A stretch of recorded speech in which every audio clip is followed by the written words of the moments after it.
Aujourd'hui, j'aimerais vous dévoiler pourquoi j'ai appelé cette chaîne YouTube Capital Human.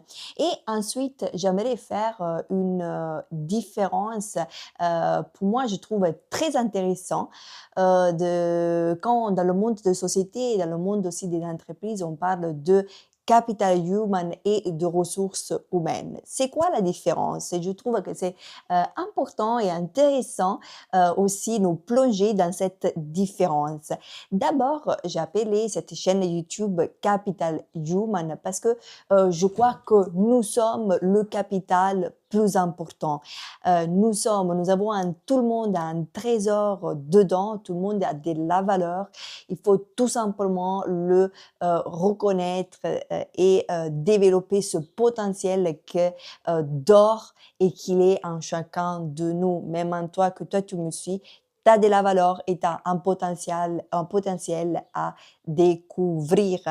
Mais je trouve que c'est très important et très intéressant aussi dans le monde du travail, surtout dans les sociétés de business. On parle aussi à l'intérieur d'une société le capital human et de ressources humaines.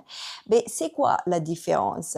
La différence principale est dans la perspective. Quand on parle de capital human, on parle de la valeur des personnes. Quand on parle de ressources humaines, on parle de la gestion des personnes. Bref, le capital human est la valeur que possède un employé grâce à ses compétences, connaissances, expériences, ses talents, sa créativité ou encore sa capacité d'apprendre.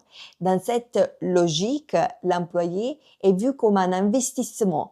Plus on le forme, plus ses compétences augmentent et donc plus sa valeur augmente dans la société, dans l'entreprise. Mais le point fort concernant le capital human, c'est que appartient à l'individu. Ça veut dire qu'une fois quitté la société, l'individu part avec ses compétences, ses connaissances et son expérience. Tandis que dans le cas des ressources humaines, on ne parle pas de la valeur de la personne, mais plutôt de la fonction de l'entreprise que s'occupe de gérer les employés. Les ressources humaines s'occupent du recrutement, du contrat de travail, de la gestion des carrières ou du respect du droit du travail.